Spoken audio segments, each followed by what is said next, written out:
So great. I think we can begin. First of all, thanks to all of you for presenting very interesting papers, and I'm looking forward to tomorrow's papers as well. I will say, I don't think I've been to a conference where the diversity of papers in one single room has been what it has been today, which has been great. It's been fascinating just to hear all these different topics in one day, one place. So now we're going to do our policy panel, of course. And I think just to kick us off, I was speaking with some of the panelists earlier this week about, as I was thinking about COVID response in particular, and whether COVID responses were gender sensitive in any way. And I'm sure many of you are familiar with some of the World Bank's work tracking responses to COVID around the world. So Ugo Gentilini has this working paper, a living document, right, that tracks COVID responses. And according to that document, I was looking at it, only 8% of any sort of social protection related or labor market related measures that were put in place in response to COVID-19 over the past 2 years. So this is not just kind of immediate COVID response. Only 8% were considered kind of gender sensitive. And when I started looking through that in more detail, I mean, really the gender sensitive responses were largely concentrated in social assistance, cash transfers, which makes sense. But when you started looking up, okay, so how were they gender targeted? Most of the time they were gender targeted in the sense that they were for pregnant or lactating women. And any sort of labor force protections, most of them as well were for pregnant women who were perceived to have, greater risk with respect to COVID. There was very little in terms of labor market responses that might have been protective of sectors that women were dropping out of quickly or were affected, in which they're more affected. So that to me was a bit striking. And I think, maybe the fact that we see that, as Rohini was showing earlier today, women's labor force participation has around the world dropped to a greater extent than men's have for the most part in these different locations. Some of it may reflect the fact that there was a lack of gender sensitive policies to COVID. And another thing we were talking about recently is something that's gender blind. Typically, I think Rohini said it tends to be gender regressive. And so the fact that these COVID response measures weren't thinking about the fact that, women were taking on a larger share of domestic duties in many cases, often absorbing childcare, even education related concerns. And, we lack data to really understand this very well. This is all very problematic in terms of women's labor force engagement overall.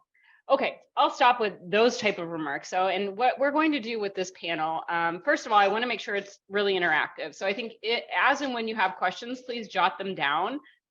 If you have a burning question, raise your hand. We'll find a way to pause and do that. But I think what we'll do is start it out with each of our panelists is going to give just some opening remarks related to kind of their perspective on women's economic resilience around shocks and the ways that they can be more resilient, right? And what we understand about it. We're going to start off with the lone female panelist in our gender responsive panel, with Rolly Astana, who works for the United Nations. So just to let you know a little bit more about Rolly, she's with the UN now, but for about 20 years was working for, the erstwhile DFID, now FCDO, and she was the head of both DFID India and DFID China in various positions. So I'd encourage you to look up her bio online from our agenda as well. So she has a deep knowledge of policy-related issues in two of the major players here in Asia.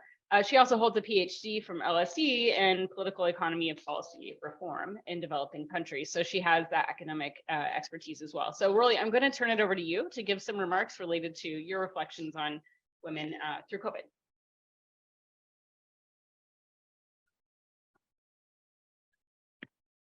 Okay, thank you. You were talking about the diversity of papers today. I've been in overdrive all day trying to. There've been such different papers, but each with different insights. So I've learned something from each one of them. So thank you for that. And thank you to Inclusion Economics and Yale IGC and ADBI for convening us for this conference. I heard from both of you that this was going to happen 2 years ago. You've been planning it for 2 years. And actually, I think it's quite good that it didn't happen before, that it's happening now. Because what we've seen in those 2 years is that this what we thought at that time was maybe a one-time disruption or a one-time shock it's actually given way to a series of multiple interlocking, overlapping crises, some of them flowing from each other, but all of them kind of mutually reinforcing. And so the question or the discussion really 2 years ago would have been quite different, but today it kind of moves on from a one-time disruption or shock response to one of fragility and vulnerability and in systems, and how to then build resilience in the face of this. And for our purposes today, really from a perspective of women and girls, but it has wider policy implications as well. If you cast your mind back to some of the writing that was coming out back then in 2020, there were many at the time who were talking about COVID as a disruptor. They were saying that, you know, women and girls are at a crossroads, that they recognized that already we could see the employment and paid work impact on women, the unpaid care burden and that impact on women, the shadow pandemic of intimate partner violence and other gender-based violence, girls being pulled out of school and probably with less probability of going back into school, increasing child marriage. We could see all this, but there was, if you remember, quite a lot of people saying that, you know, with the right targeting of response, with the right kind of budgeting, with resilience investment in quality jobs, with disruptive technology, we could achieve, maybe use that as a step change for women and girls, and therefore a net benefit for global welfare. Seems like a long time ago, but it wasn't. What we've seen since, of course, is that A, conflict and humanitarian crises have become more protracted and complex. B, democratic norms and institutions are being strained around the world through populism. C, geopolitical crises and conflicts are thwarting the already fragile prospects for economic recovery. D, sluggish, uneven growth, rising inflation, debt distress, these are all widening economic inequalities.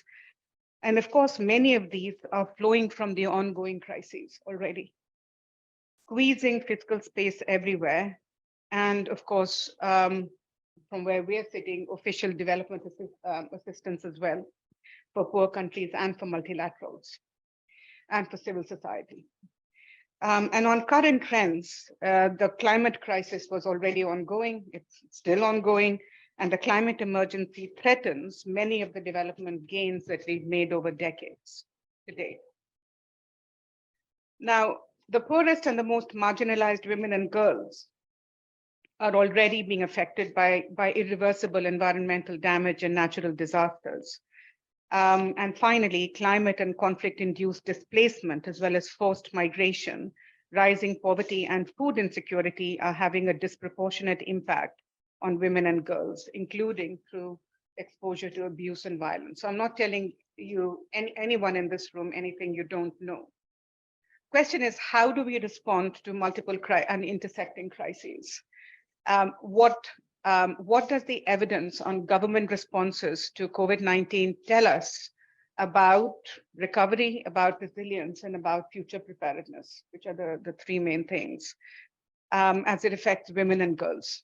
And I'm going to be drawing quite a lot on some good cross-country research that the UN has done, particularly UN Women and UNDP in the lead. Now, overall, so I'm not going to talk about the overall response to COVID, gender blind or not. I'm going to see what made some responses better for women and girls.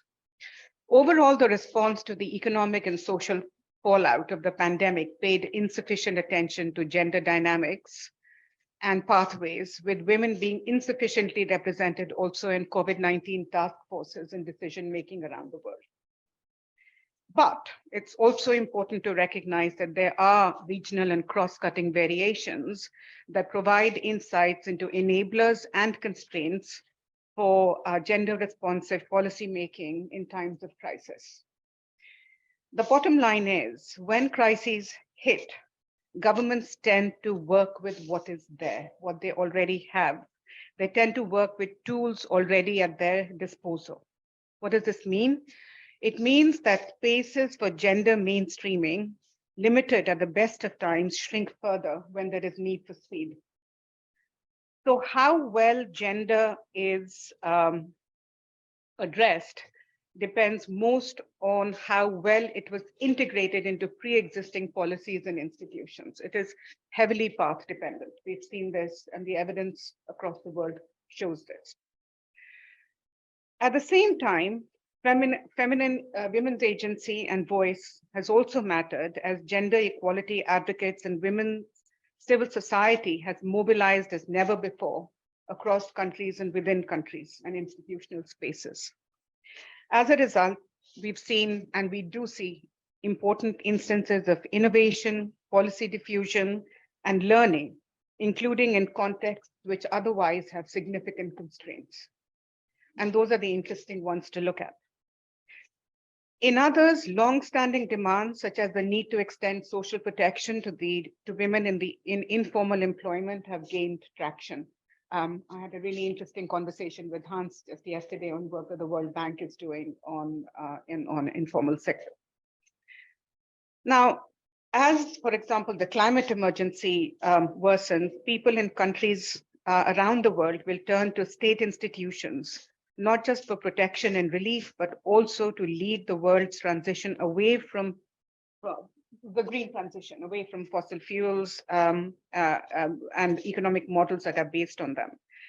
The challenge will be to create conditions for policy reform that sticks, policy reform that can be scaled up, and one that translates into lasting change, the gold standard for policymakers, transformational change, while also building on tried and tested solutions that have worked for women during the pandemic to lay the foundations for a more sustainable, resilient, and gender-responsive future. So what does this UN research that I'm talking about tell us, the cross-country research? It shows clear and quantifiable value of powerful feminist and women's movements and voice, stronger democracies and democratic institutions, and more women in leadership, not just at the top leadership. There was a lot written at the time about women presidents and heads of state, but this is women in every tier and across every branch of government. Countries with these assets galvanized a more comprehensive gender response than those without. This involved governments working with civil society and the private sector to increase investments in gender-responsive social protection and public services, strengthen women's representation in women's policy agencies, and support women's leadership and voice. So I'll end here because this is an interactive session, but there are 5 cross-cutting recommendations that come out of this research on how to make overall COVID responses more gender responsive. And I can talk about any of these in more detail, but invest in gender responsive social protection to increase resilience to shocks. B, strengthen data and evidence on gender equality and women's rights. This is so important because, for example, some of the things that you talked about, the World Bank's tracker of social and economic responses, the WHO's tracker on health responses, the ILO's tracker on social protection and labor responses, they actually didn't give you the gender aspects of it. So, there are small things that we can do as policymakers to get the data. And I remember Rohini saying some data is better than none, but I think there is huge potential to do more. C, we can support women's movements and women's rights organizations to have that basic infrastructure so that when crisis hits or we are responding to crisis, we can naturally be more gender responsive. D, harness digital technologies. And there is a whole sort of literature and evidence on how this has helped, both the opportunities and risks of digital technologies. I heard the paper on women's female entrepreneurs from China and digital technology. I was thinking about that, but there's sort of pluses and minuses. And E, build institutional capacity for effective gender mainstreaming. I can talk about any of these more, But I'll end by saying something that you and I and Rohini have discussed before, that at the end of the day, like all development, this is inherently political. It's political economy. It's about governance. It's about institutions, and it's about understanding culture and norms as well. So anything, any gender sensitive set of policies that enable recovery and resilience in Asia or anywhere else really do need to take account of the fact that you're dealing with real people, and every time you deal with real people, you're dealing with politics and political economy. Great, thank you, Rolly. Well said. We're going to move on. I'm actually quite democratic, so with the males here, I'm going to go in alphabetical order. So our next person to give opening remarks is going to be Eric Bergloff. He is the inaugural chief economist of the Asian Infrastructure Investment Bank. He did not want me to go through his bio in detail, except to say that he's a recovering academic. I think that is how you put it. And he did used to be the chief economist of the European Bank for Reconstruction and Development and the director of the Institute of Global Affairs at LSE. So I'm just going to skirt over those. And he has his PhD in economics as well. Eric, why don't you go ahead and share with us a little bit your reflections, maybe from the AIIB perspective, or just as having seen this more generally. Okay, thank you very much, and very much thank you to ADBI. I think it's now the third time in 4 months or so that I have had the pleasure of participating in one of your events, and so it's a great experience. And also, Sanobe-san said that I must be here for some other reason, but I'm actually here because I wanted to be at this event, and it's a privilege. I don't think it's a long time since I sat through a whole conference and had and I almost could focus completely on the conference. So I really have benefited from that. And one of the reasons I wanted to join was that we are in the phase. So AIB is a new institution. It's has spent a lot of time, a lot of effort to just establish itself and tell different countries and our 106 members of the bank, and we are working in 33 countries just to tell people that we exist. But many of these issues that we have talked about today are still kind of new. There are a lot of people who have experienced working on these issues, but I must admit that the focus at AIB so far has not been on these issues. And we are here actually. I have a colleague here, Irem Siltia, who is working with me on developing a sort of inclusion approach for the bank, and there's a lot of inspiration here today for that thinking. So I wanted to start with a few remarks on thinking, how an MDB thinks about these issues or can think about these issues, and then I'm going to end somewhere very close to where Rolly ended, because I do agree that this is ultimately issues of politics and political economy. So the challenge that an MDB has, or I should also say the opportunity that the MDB has, is that unlike many other organizations, you cannot really derive the kind of reward from actually changing things on the ground. And when we struggle internally, and I should be very open about that. We struggle, with getting functioning as an organization in a more gender balanced way, and we have particularly in the leadership of the organization a strong male dominance, and I think this is actually very important when you try to understand how institutions operate on the ground. That you need to have a kind of positive or virtuous circle between, on the one hand, how you are organized yourself and how sensitized you are to these issues and what you achieve in the field. And you can also derive a lot of lessons for how to work better by thinking about how what you're achieving in the field.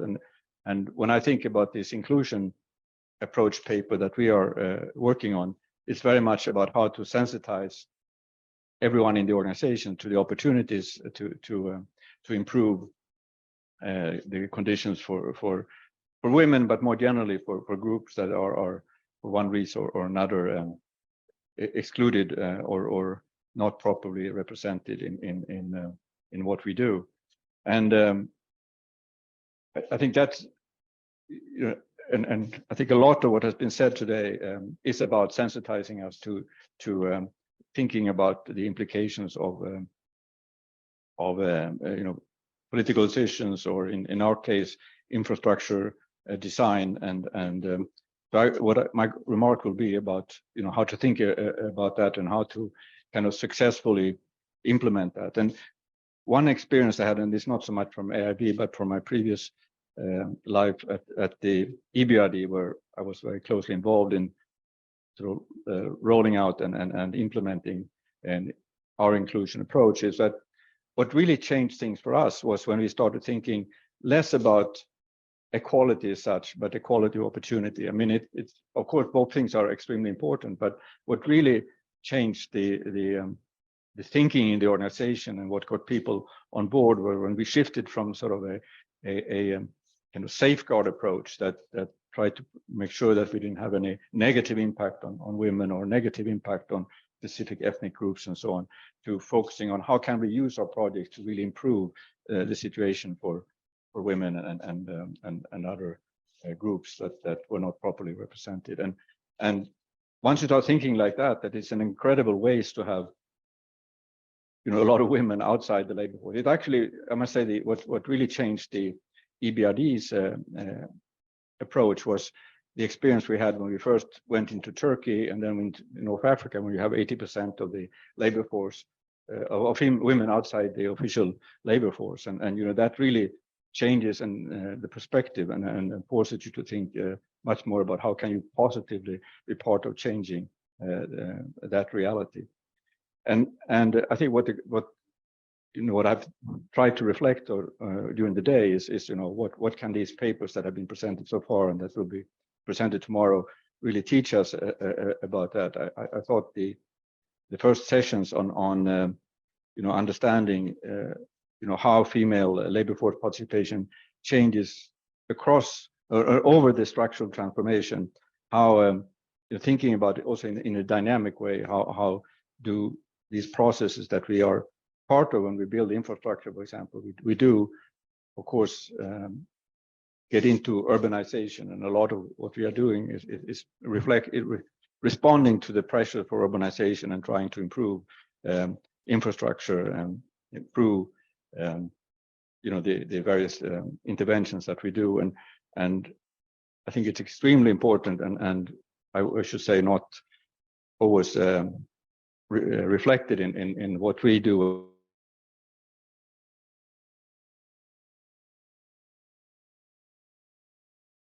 In this dynamic sense, and also we saw from a couple of papers today that this requires a lot of contextual understanding. We saw the difference between China and India, and I think that is also an important lesson, that yes, you need to think dynamic, you need to think in these broader terms of structural transformation, but the initial conditions may be quite different and the institutions quite different, and you need to understand that when you are implementing investment decision. I mean, we talk now about the impact of shocks, and really what I take away from that, and it's not new, but I think it was sort of reinforced, is you both had the first sort of short-term impact, and then I think it was very obvious very early, and it's been, I think, a great positive impact of the pandemic that I think we saw so clearly that this was a gender biased impact, and it was, I think, a lot of people were woken up by what they saw, and I have to say, also in my organization, I think that was the case. But what we saw today also, which I think is not emphasized as much, that also the scarring, we talk about difference in scarring between, you know, advanced economies and emerging and developing countries, but the scarring is also very gender biased. It seems that you know, the impact on education, the impact on health, you know, those things seem to be, you know, much. We saw it in the labor force participation was much. The impact was much more lasting and persistent for women. So both thinking about the dynamics in the broader structural transformation, but also the impact of shocks, very importantly. And what also comes to me here is you need to think in systems, and particularly when you work in urban settings.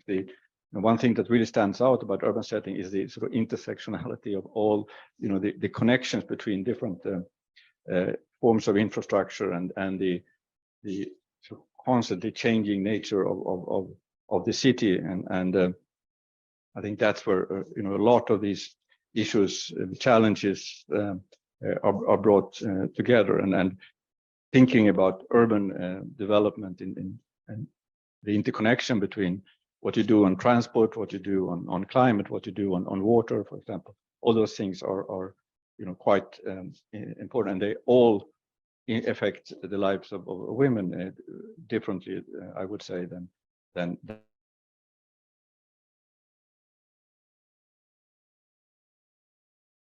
ADBs could work.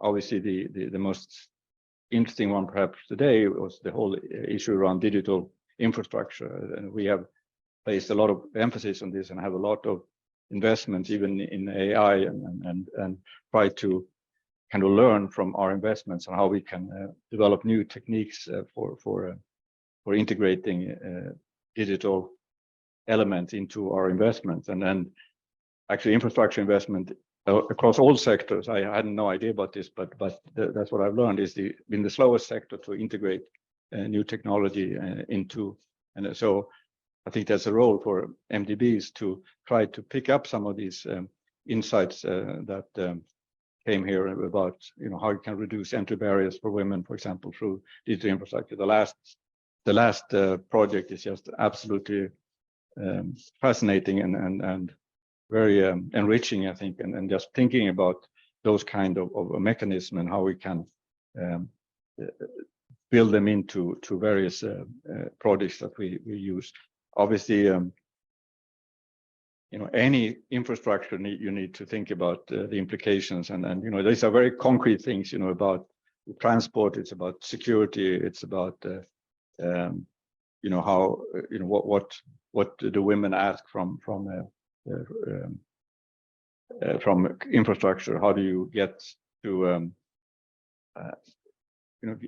how does infrastructure influence opportunities for women, and if, for example, security, and women cannot travel late hours, they cannot stay late at work, women have to do maybe very roundabout ways to get from one place to other because of safety concerns. All those things we need to think very much systematically about. I'll probably end with a couple of remarks just to what Rolly was saying. So one thing that I started saying that MDBs, they learn and sensitize, and I think part of that is to get women into the decision-making process, and so when we think about how to design projects to get women into that process, and then of course ultimately it's about the political economy and it's the political systems that surround these infrastructure investments, and how we make sure that when we interact with policymakers at different levels, how we try to ensure that the female perspective or women perspective is represented. And I thought that some of these ideas that were, for example, the SHG mechanism in India, I thought it's a very, I still have to learn how it works, but it's that kind of mechanism that can really help, I think, to bring out the woman perspective. So I think I'll stop there and just say that we are extremely open to ideas that you may have for how to both help bring out these elements and sensitize us, but also to do interesting studies. I had the pleasure at the EBRD to initiate maybe 5 or 6 randomized control trials, and they took many years to implement, but even if they were very context specific, there were always something very powerful in the narrative that came from these projects, even if it was about some rural women in Mongolia, you know, that there was a story around it that was very helpful for us when we tried to make arguments for similar schemes. It was a microfinance scheme that we tried to promote. So we are very open to ideas, and you know, we work, as I said, in 33 countries all over the world, and with mostly in Asia, but we also work in Africa and Latin America, and we would be very open to engage on these topics, and very much because the stories that we learn from these studies are very helpful in sensitizing us. Thank you. Thanks, Eric.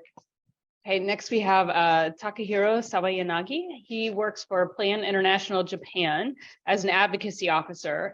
He's previously supervised projects on water, sanitation, hygiene, education, and humanitarian support. So you have a lot of diverse experience working in Haiti, Vietnam, Guatemala, Uganda, and other places. He now leads youth engagement and policy advocacy for education and gender equality, and is a member of the board for Japan's NGO Network for Education. He is also here as a representative of the W7, and I think we'll speak with us a bit about that as well. And he graduated from the University of East Anglia. So over to you, Takahiro. Thank you very much. I'm Takahiro Sawayanagi, and it's a very pleasure to be here and with the high-level panelists. Thank you very much for having me. And actually, I'm coming from the Plan International.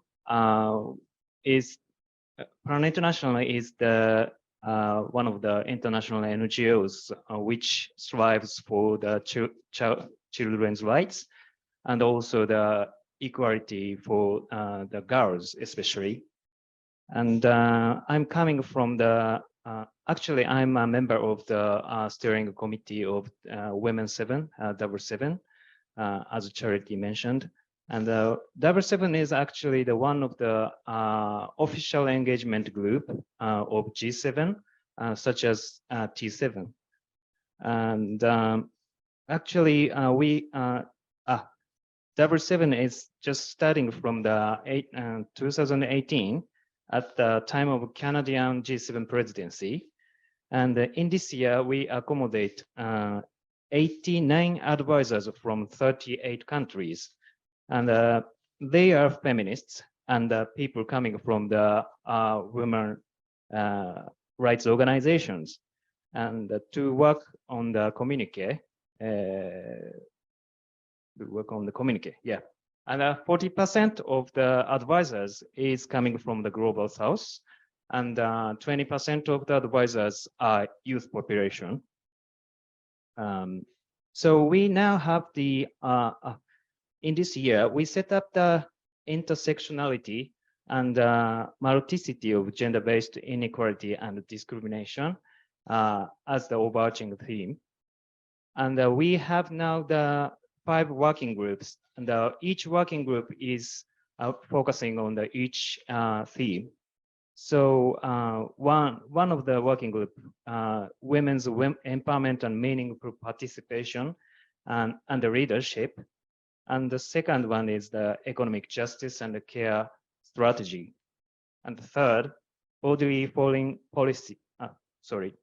autonomy and self-determination. And the fourth, feminist foreign policy for sustainability and justice. And the last, fifth, the accountability and the financing for gender equality. So actually, we have the W7 conference in the next month, April, 16th of April. So please come to and join us to discuss about the women's rights. And actually, that was the brief introduction of W7 Japan. And regarding the update of the situation on girls and young women in Asia, Plan International just conducted the survey called Asian Girls Leadership Initiative since 2020. So we conducted 3 series of research every year, and we select 7 domains like education and economic opportunities and protection, health, political voice and representation, and law and policies, the climate action. Actually, these are really related to the opportunity when it comes to girls taking the lead. And these domains aligned with the SDGs target. So generally speaking, from that research, the data shows the situation of Asian countries are progressing since 2019, even with and after COVID-19. But when we see the country to country, we can see the gap among the countries, like Singapore and Nepal are progressing at high speed, but the countries like Afghanistan and Pakistan and India are a little bit stable or even worse than used to be.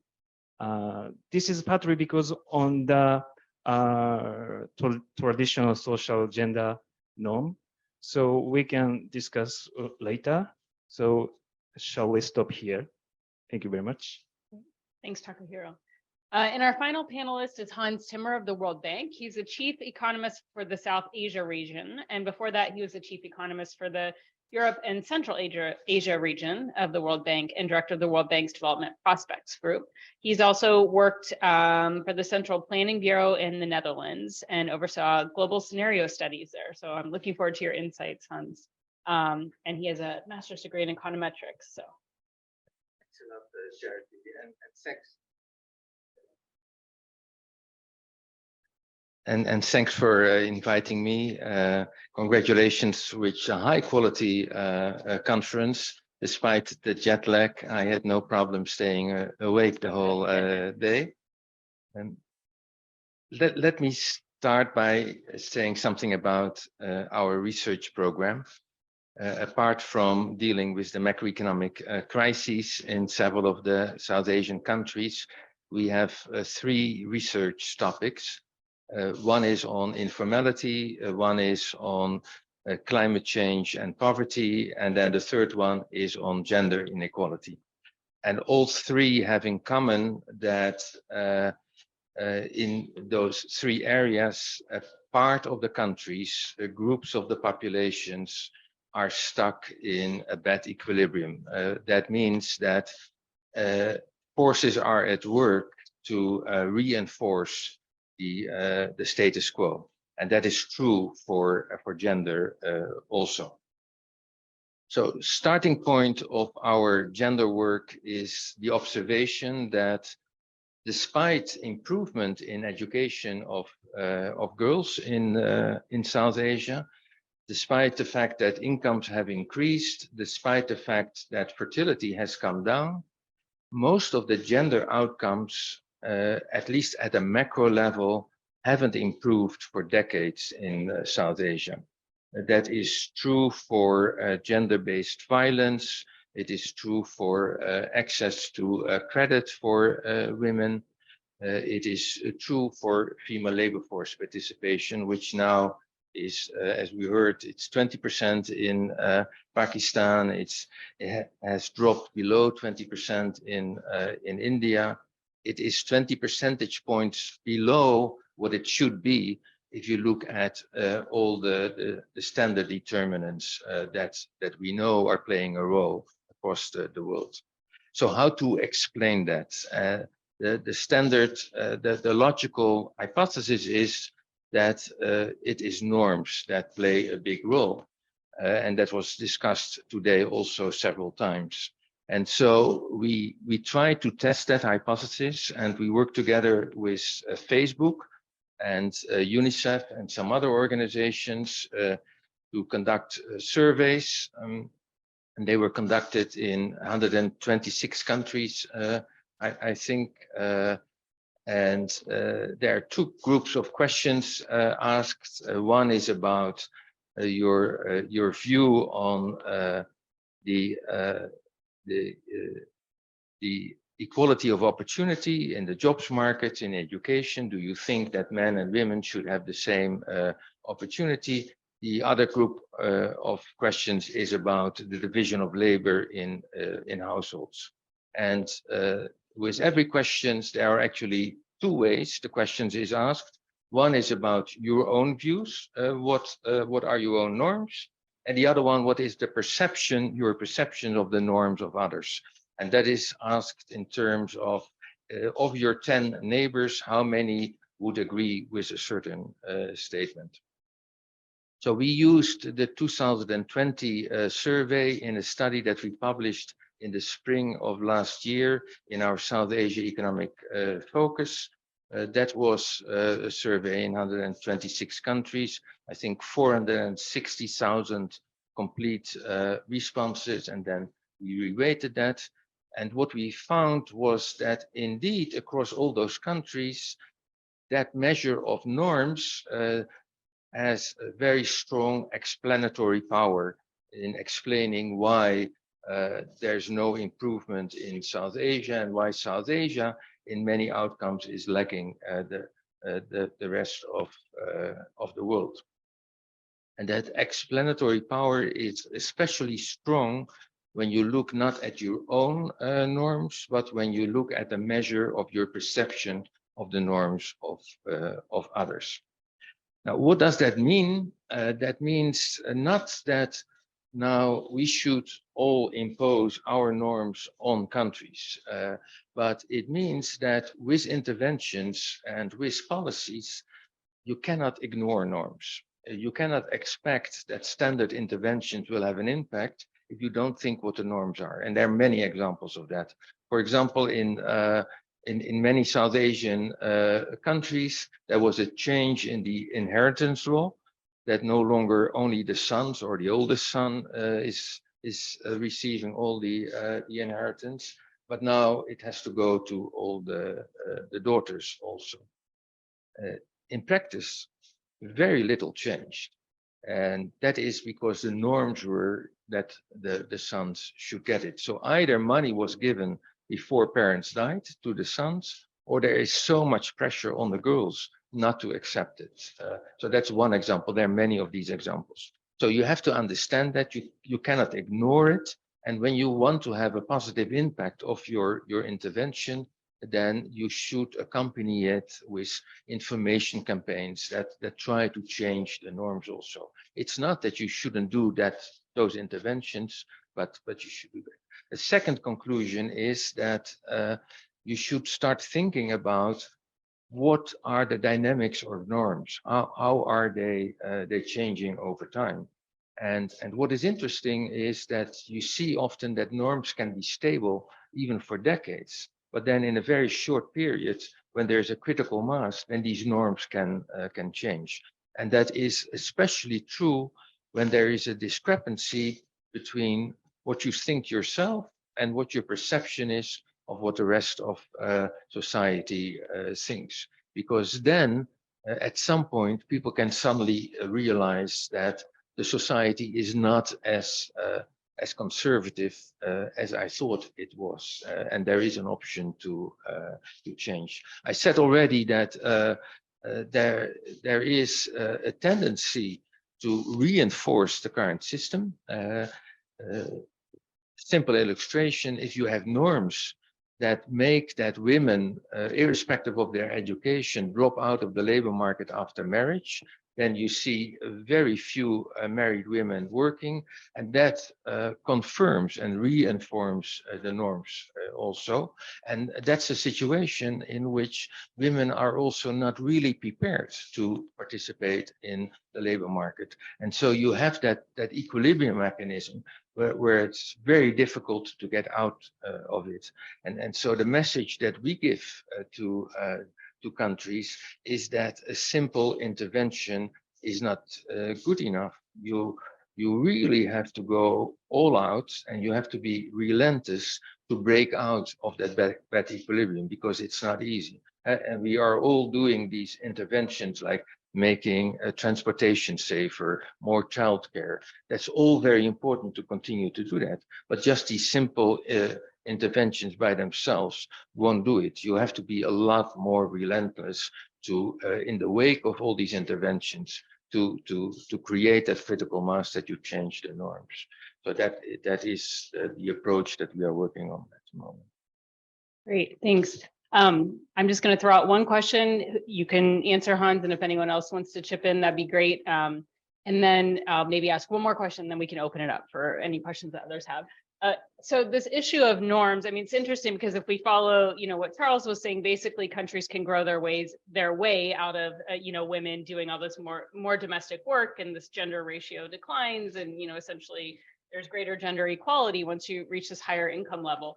But in a lot of, so like in South Asia, we talk about jobless growth, right? So it's not as if there's growth for all or jobs for all. So can you talk a little bit about how norms might interact with that economic context, and how to think through that in a situation of greater job scarcity? Yeah, I would call that more the jobs fallacy.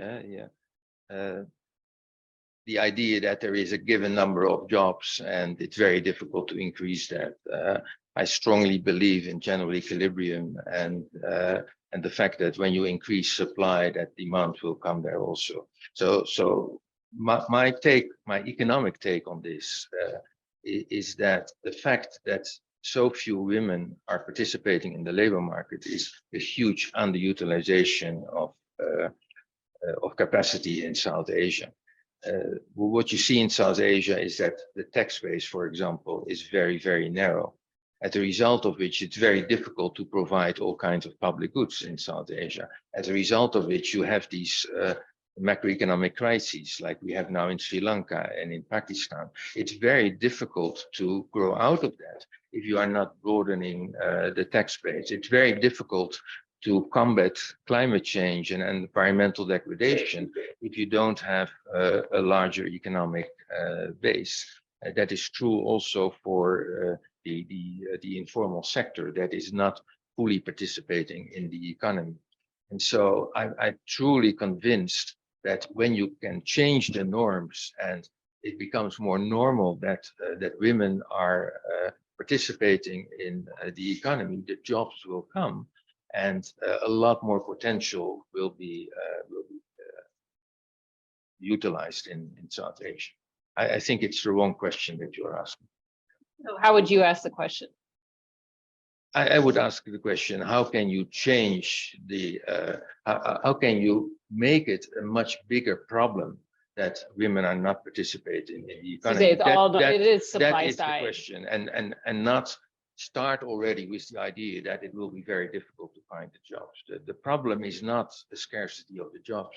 The problem is the fact that there is a culture that women drop out of the labor market after marriage. So you would tackle the norm only, and no, I would continue. I would continue with all the other interventions also. So it is important to have safe transportation. It is important to have childcare. It is important to have the right economic incentives, and all the research that we are doing in these areas is also very important. But I would always combine that with that can only work when you change the norms. Right, gotcha. Yeah. No, so just I very much first want to support what Hans is saying. You have to have a very, what I meant by systemic approach, that this is, and ultimately it's about political economy. But one thing that I try to emphasize also is that these norms don't only exist in the countries that we operate, they exist in our own organizations, and we need to change those organizations. And it was exactly that shock that I described when we went into Turkey and North Africa at the EBRD that jolted the existing norms, because the existing norms was about, we were, I'm saying we now about EBRD, but at the time, it was an organization that grew out of the transformation transition in Central Eastern Europe, and the focus was on efficiency, and there were a lot of social services and so on that and roles that enterprises played that this organization wanted to kind of get rid of, and there was this fear that if you started thinking about these wider social issues, you would get distracted and you would. But it was when we could show that this inefficiency, this inequality of opportunity, is there and it's so massive and hits you in the face, that's when the whole organization started changing its norms. So, you know, again, also that requires, and that goes back to what I said, you know, if I need your narratives, we need to help change those norms also in the organizations where you work.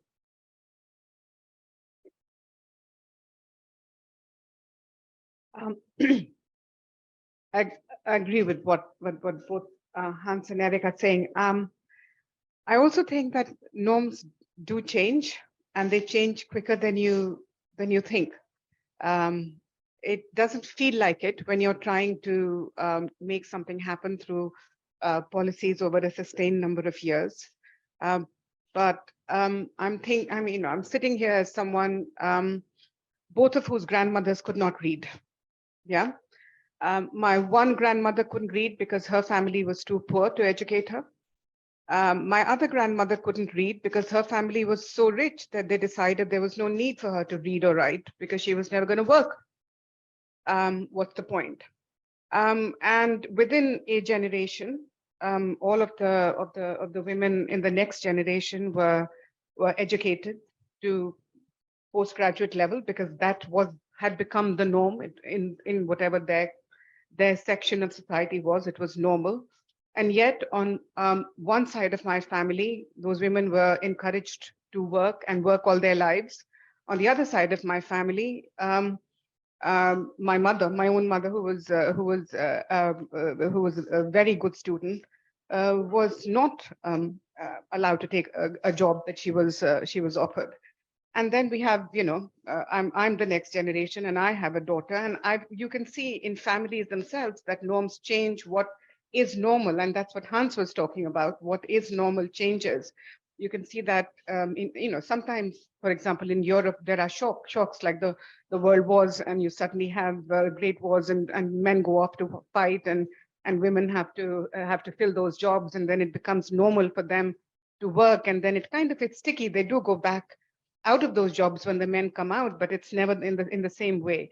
So I do agree with Hans, but I also think your question was not entirely misasked. I think you have to keep sort of plugging away with the right policies. You have to keep flexibly tweaking those policies when the evidence shows you that you need to do something else. So it's an ongoing project. You can't just sit back and say, okay, the norms will change one day, but they do change. And it's very hard for us to know what the threshold for that, or what becomes normal changes. But we've seen that happen in our lifetimes.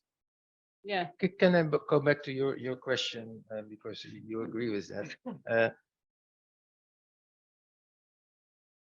It's an interesting one, that the idea that there is a limited number of jobs, and if there's more supply of labor, if women come to the labor market, you have a problem. That points to the fact that there might actually be a vested interest to keep women out of the labor market.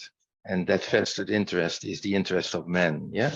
And they might really think that their wages are higher now because there's less competition, yeah? And so that is something that that you should keep in mind, that you have to break through that thinking also. And that there is a general equilibrium mechanism, that when you supply more labor, that ultimately there will be more demand also, and there will be more jobs being created. But it is something that might actually make men resist changing the current system. And if I have the floor, Maya, yeah? Since we are telling the personal stories, I told it yesterday also over dinner, but I'm from the Netherlands, and my mother was a teacher until the early 1960s. There was actually a law in the Netherlands that married women could not have a government job. And so she lost her job when she got married as a teacher. And the idea was that jobs were scarce, and then men should take the available jobs. And then the 1960s came, which was a cultural revolution, and it became clear that that was no longer accepted by society. And from there on, every single cabinet, whatever political party was in the coalition, tried to change that situation, and everything was tried. It was about childcare, it was about more education, it was about new laws, and then a generation later, 20 years later, the female labor force participation in the Netherlands had increased more than 20 percentage points, and it was at the level of the rest of Europe. And analyzing with hindsight, what did the trick? Nobody knew. Nobody knew, because there were so many things tried that it could have been everything. And I think that is actually needed now in South Asia. It's not about one silver bullet and we have now one intervention that will do the job. You have to be relentless. You have to say, okay, this is not acceptable. This is a problem for society. And the next 20 years, we are going to work hard to change this situation. And whatever is available, we will try it, and we will fail sometimes, and sometimes we will succeed, but we won't stop till you have the female labor force participation at normal levels. If that is the idea that lives in society, then it will happen. And so for me, the interventions are important and you should continue, but it's not enough. No, since we are, you triggered so many questions, but so I come from Scandinavia or Sweden, and you know, we have a high women labor force participation, but the origin of that is quite interesting, because it really came out of, it wasn't high, you know, at the end of the war, and it was when Sweden started growing very rapidly after the war. There was first an influx of immigrants, but then the labor unions and the Social Democratic Party became very wary of immigration, and suddenly started promoting women entering the labor force. And you know, once women entered into the labor force, you got a constituency for, you know, better daycare, better opportunities for women, and so on. So I agree. I mean, it's a sometimes thinking about the availability of jobs is not the right way to think of it. But that was the actual way that norms changed in Sweden. It's super interesting. And I think, you know, Rohini was pointing out today how, you know, essentially implementing a government policy was actually effective at moving, you know, at least stated norms and actual work outcomes in just a few years' time, which is was striking to us and surprising as well to see that. Okay, who has questions? Yeah.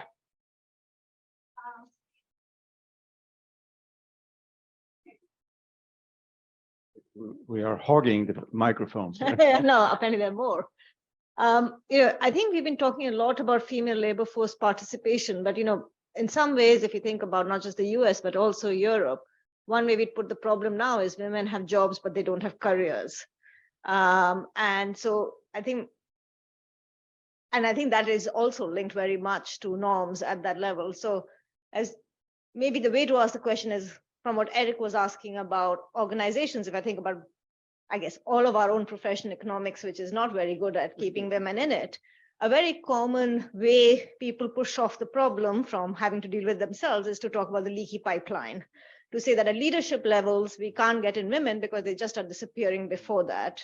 And so I was curious, I think, especially with Eric, in more, of course, to everyone more generally about this issue of, you know, maybe labor force participation is not the right variable for richer countries, but there is actually still a problem. But also I was curious when you were talking about inclusion in your organization, like how often do all of you face this issue of the claim being that there is still a supply problem within organizations, there are just not enough women to promote or hire? Well, I mean, this I can talk a long time about, but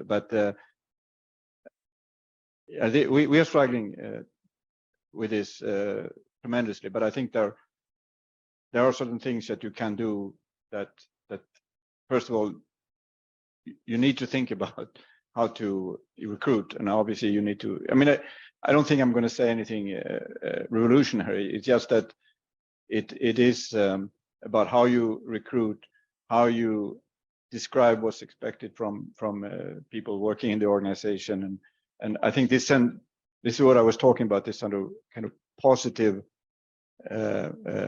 reinforcing virtuous circle of you know, promoting these ideas in the field, reflecting on yourself you know, how are you as an organization? Are we living according to these norms that we are promoting?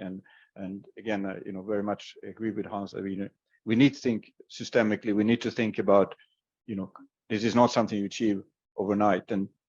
And I maybe since we talked about the change of values and so on, I had the opportunity at when I was at ADBI-Yale to shape a combined household and attitudinal survey, and it was very much because I thought that it was interesting to look, you know, so attitudes we say are sort of quickly changing things, and then you have these more slowly moving things of values, and you can say in this was a focus on the Central and Eastern Europe, and then it was widened, but it was looking at the tremendous transformation that happened in values and attitudes in that whatever 20 years that we have now covered with that survey. I think that gives me some hope that you can actually change these things, and some of these maybe more attitudes and values, and sometimes also values can change quickly. And yeah, first in our own organization,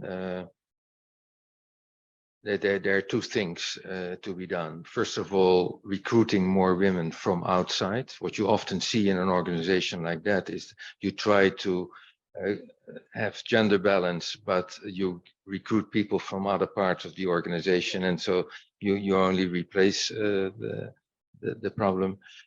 That's one thing, and the other one is just to use quotas. At the highest level, vice presidents, we have complete gender equality, and that's just because there are quotas, and that can help at least for some time to improve it. I think your more general point is very important. It's not just about participating in the labor market. It is being fully equal, and where we often think, even in our research, in the wrong way, is that we think that there are female jobs and there are male jobs. And you hear that often in the explanation of why the female labor force participation in Bangladesh is higher than in the other countries. And that is because the garment industry and there are many women working in the industry. That's the wrong way of thinking. There shouldn't be female jobs and male jobs. Every single jobs, whether that is management or normal or whatever, there shouldn't be a distinction between a male and female. If you look at the garment industry in Pakistan, it's all male workers there. And so there is still sometimes in our own minds a gender imbalance when we talk about these things. It is very important just to be completely gender blind. And if there were only female jobs, then it would be incredibly difficult to absorb all the women in South Asia because there are a limited number of those kind of jobs. And then it's very difficult to get a wage equality. And you only get wage equality if every job is open to both men and women. Any other comments from? Okay, other questions? Yeah, Charles.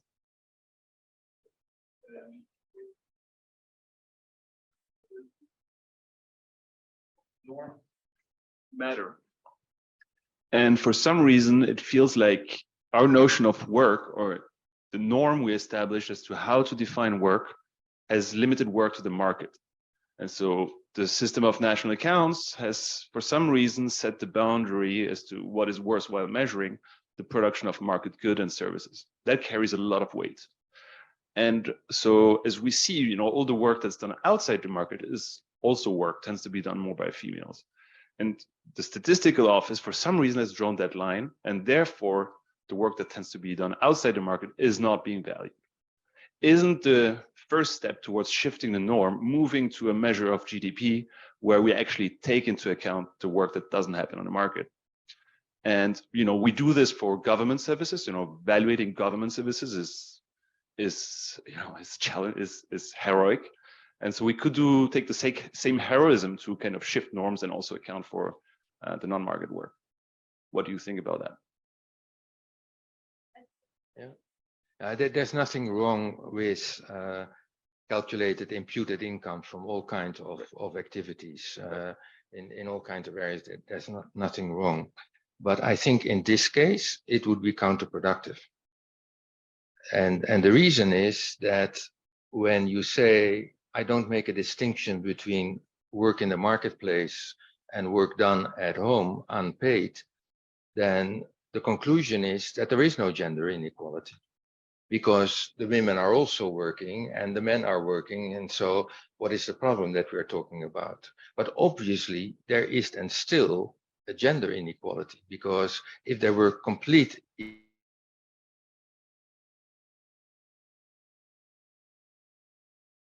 in the market as women.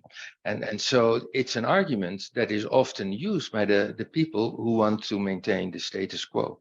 There is no problem because the women are also working. They're just doing it at home. And if you show that in the statistics, I don't think it helps the discussion. It obstructs the discussion. Just to be provocative. No. So I wanted to, you made me think about something that I should have said, which I think is very important. Is you spoke about how countries measure this, but I think how organizations measure this. So it's this old saying, what counts is what's being measured.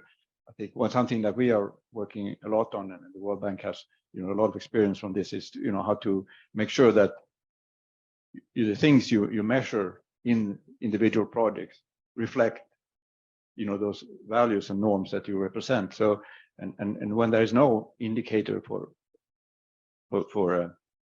whatever gender inclusivity and even these issues that Rohini comes to, whether women are well represented in the decision-making processes and so on. If we don't have those things actually measured, we won't make progress either. So you really need to, and I think that's what, to me, was the spirit of what you were asking. And I think there is, well, I agree with Hans that some are starting to count home domestic work and so on can be very dangerous. But we should also think about what is it that we really want to achieve, and how do we properly value that. So if I can just add to that, to what Charles is saying, I mean, I agree with Eric, and it's I'm going to make a point that I was going to make in the previous question, then decided not to. Absolutely, measuring it is the only way of recognizing it, making it visible, and valuing it. I think where your point is important, Hans, doesn't have to be women's work, the unpaid work or the care work or whatever. And that's the norm that we've got to sort of mentally shift ourselves, is, who does the unpaid work, who does the care work. It doesn't have to be, I don't want to get too personal, but again, in my own family, I've moved around for the last 10, 12 years. And my husband has moved around with me rather than the other way around. Now, maybe it'll be the other way around for a while. But the point is, these things should and can keep changing. We haven't got there yet at the moment, as your own paper showed.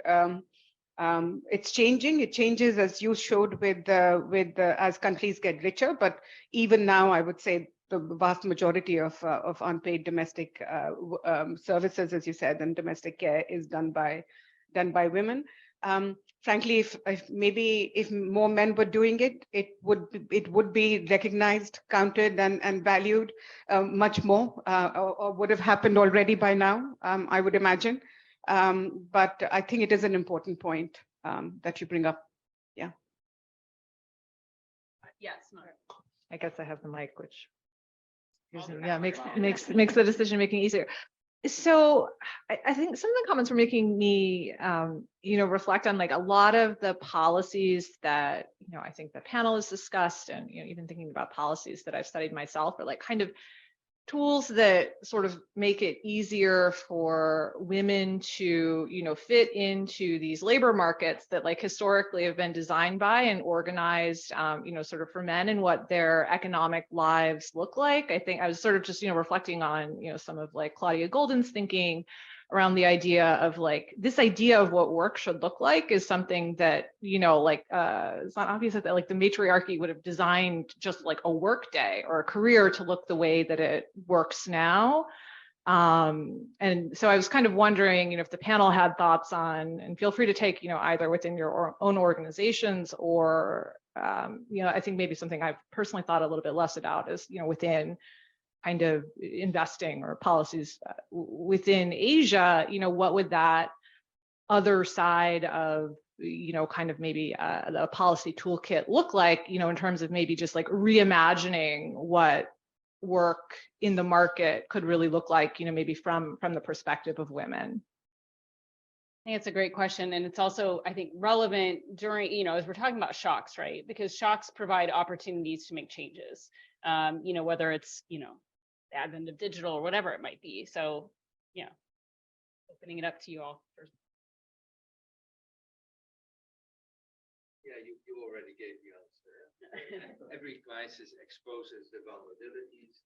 We have to do that for the women, but every crisis also generates a solution for a better future.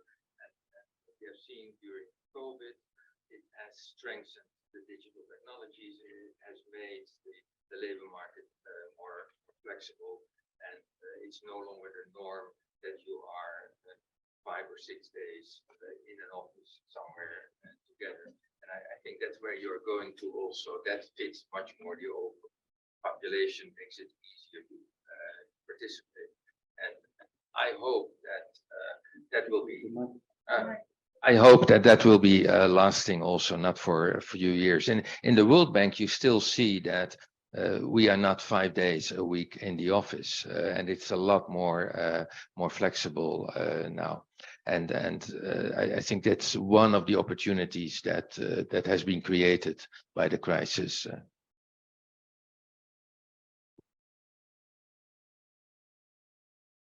I think that's a really interesting question. I think that kind of a mental shift is already happening. I think it was probably happening before the pandemic as well. But as Hans says, the pandemic has probably kind of given us the means of making it real, that you can work in other ways.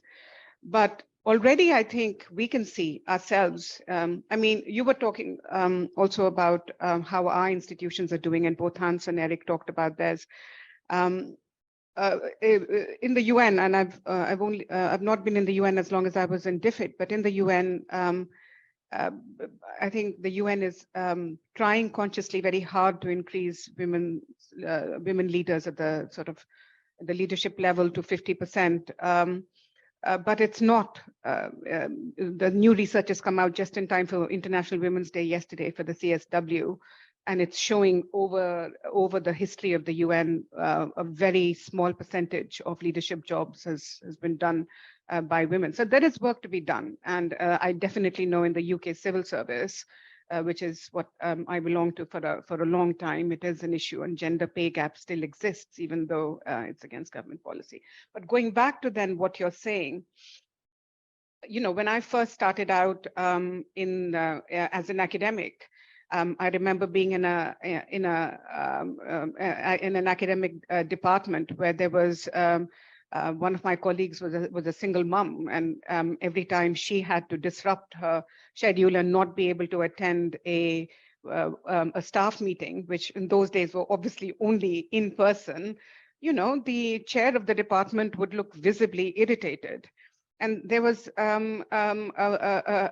much older male professor who was not a single parent, but had a young child. And every time he'd say, "Oh, I'm not going to come for this meeting because I have childcare today," and everyone would kind of go, "Oh, you know, this is." That was then. That was sort of not that long ago. But now no one kind of bats an eyelid on. Partly technology has made that happen. Partly what people value in life is also changed in certain countries, in certain kinds of jobs where you can do this. But even as we're having this kind of a conversation, I think it's worth remembering that the vast amount of jobs in the countries that we are here to talk about today, in the developing countries, cannot be done that way. They don't have the technological ways of sort of not being at your job to do your job. And actually they don't have that kind of flexibility. So I think it's a really interesting question that you've asked on how would you design a work day if you know if it was a matriarchy rather than a patriarchy. But I really think whether it's let's not talk about female jobs and male jobs, but there are feminized sectors, and there are also hierarchies or in the and tiers in the labor market, and some are more capable of being flexible than others. So I think where we are for the majority of the working population, whether in the world today, I think we still have to keep plugging away at a lot of the things that we've talked about over the course of today to get more of the excluded groups into the labor markets, doing the kind of jobs that get recognized, get valued, informalization. If there is informal sector, I don't think we can think about formalization only. It's about greater social protection, better security in those sorts of jobs. I think that's where the challenge still lies, though, and I don't want us to imply that the challenge is sort of moved on from there for the vast majority of the working poor, even in developed countries, by the way. Yeah, no, that's true. That's true. Evidence from the US for that. So I think we have time for one more question. So Victoria has the microphone and she gets to ask. Yes, I just wanted to sort of build on a bit of what Simone had asked, and specifically focus on to what extent do we think our policies are all for improving outcomes for women and girls are too focused on, getting women into the labor force and always focusing about women's norms about women, either women's norms about women and their role in the labor force, or men's norms, and not really focusing on the other side of the equation, which is the men and the men's norms. What are the men doing? And this touches on sort of like the greedy jobs, which is, men play these roles where in labor force where they're required to stay much longer. So yes, okay, great. We have quotas at the World Bank. Now it's 50% women, but now these women are working, 80 hours a week, plus they're also going home, and they still face those same norms in the household where they have to also work and, take care of the household, because the norms sort of dictate that. So we see in the developed world is as women are getting more and more into the labor force, they still are not as happy. In fact, there's a decline in subjective well-being and life satisfaction among women, despite having sort of more freedoms. And perhaps that might be driven by the fact that there's not a sort of a matched matching norm change from men, and how, maybe it's changing a little bit now, really, as you had pointed out. But I guess my question is to how much of this should we be worried about these sort of processes as we focus as policymakers only on women and sort of pushing them into the labor force without thinking, well, what's actually happening to their well-being if we're pushing them into the labor force, but there's still huge stigma and norms about men and what they should be doing in the household. So how do we bring in the men's norms and change, changing norms as a whole is a mess, but yeah, to what extent is that even on the radar at these institutions?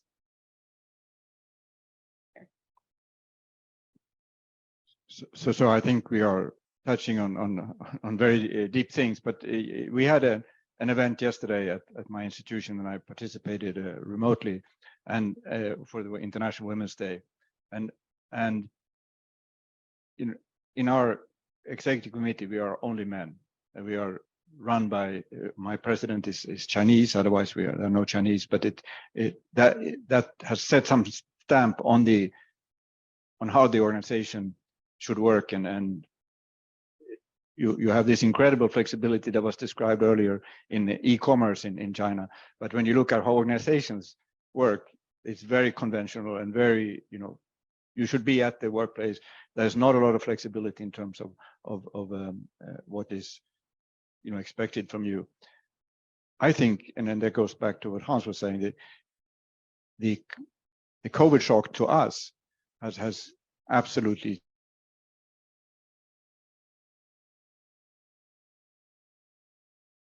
by mostly young women explaining the kind of, the incredible, difficult trade-offs they had to make because they were living in very conventional male society. I think that was an eye-opener for me, for sure.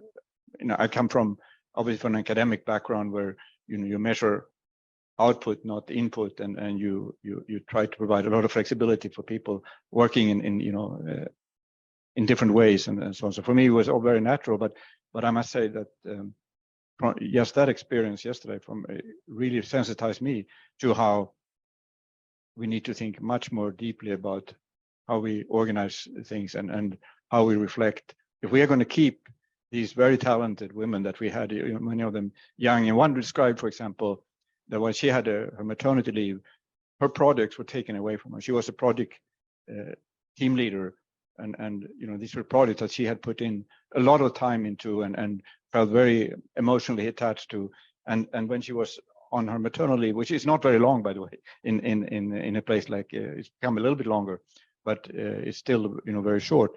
And in that time, her sense of losing and feeling bad about asking to get them back when she get back in after maternity. I mean, it's those kind of stories that really help us change those values. And I think it's not until we have changed those values that we can really be effective in changing also what we are doing in the field.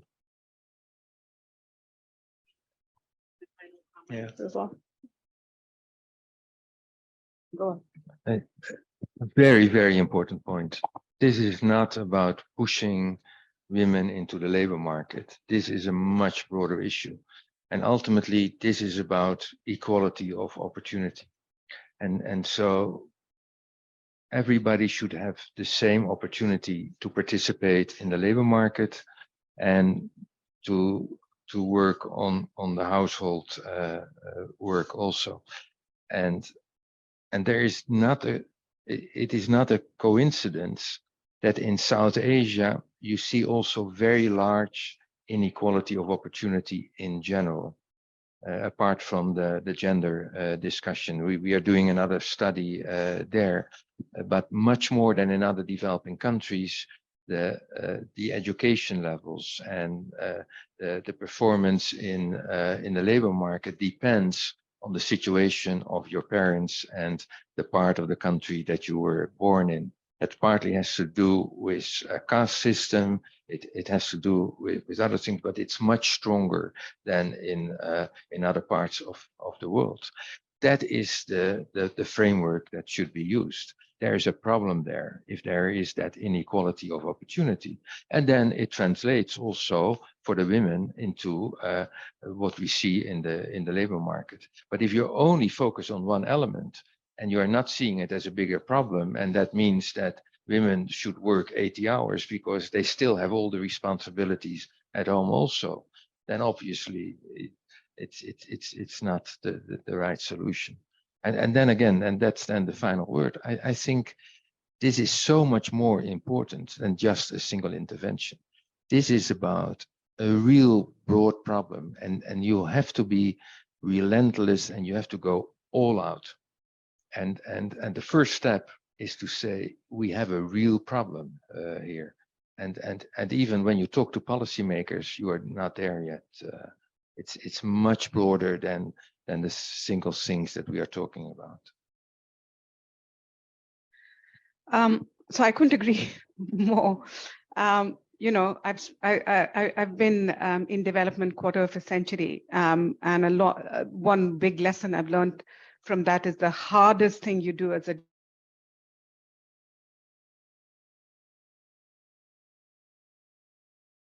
you can't legislate behavior change, and you need to be smart about it. You need to be relentless, as Hans said, but you definitely can't bring about the kind of change that we are talking about here if you just focus on the women and you don't focus on the men and boys. And so a lot of the work that we do is done with families, which includes, you know, focused work with men and boys. I also want to say that, you know, this kind of, it's a messy, at the end of the day, it's about power relations. We all agreed, didn't we, that it's all political. It's not just political at the high level, political stuff. It's also political at the very micro level within families. You know, various people in the papers today talked about bargaining. So, you know, it essentially does come down to that. But it's also worth remembering that in all my years in working around the world, I haven't come across many fathers who sort of daughters who don't want their daughters to have a happier life than they've had. It's about sort of exposing pathways. It's about opening up opportunities and showing those. But it is kind of, it sometimes can feel futile because you don't get that instant gratification that you get out of building a bridge or delivering a classroom or building a hospital. It's work that has imperceptible impact over a long period of time, and then suddenly you see change. But absolutely, I don't think it's about piling on pressure on women and making them feel like they're inadequate if they're not doing those jobs and also doing the other thing. But equally, it's about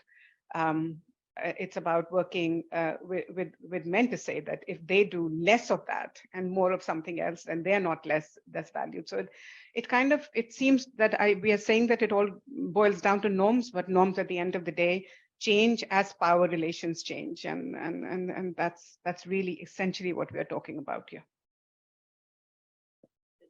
Just give one example of this. So in Sweden, when we decided that you could get more maternity, paternity, or parental leave if the men shared it, you know, it really changed everything, because today, you know, it's not a negative to have had taken parental leave, and you know, you see all these young men proudly walking around with baby carriages and so on.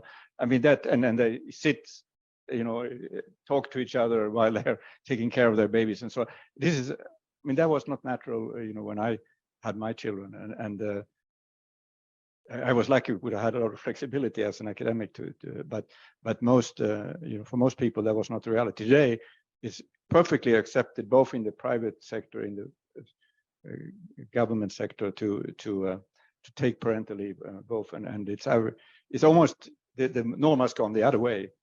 And you are viewed as strange if you don't take it, and you could even slow you down in your promotion, I think, in an organization if you don't do it. So it's almost gone in reverse, and I think that, you know, it goes a little bit in the direction that you are. Yeah, that's a really interesting example. Thank you. I think Takuhiro is going to share one last thing, and then we'll wrap up. Okay, thank you. And the related thing, the Japanese context and parental leave, I will share the evidence that the percentage of the parental leave by men is just around 14%, and compared to the 80% of the women. So even though with the institutional backup, if men taking the parental leave, sometimes they do just take a rest. I mean, so rather than carrying the child and his partner, due to lack of the responsibility, awareness of the responsibility on the domestic work. So this might coming from the sort of the traditional norm. So it is really hard to change that norm. But as Hans said, that the change in the institution is not enough. So we have to think about the awareness by ourselves of the responsibility to take care to take the caring work on the without any sort of the gender base. So anyway, we have to think about the seriously both gender. So thank you. Hero.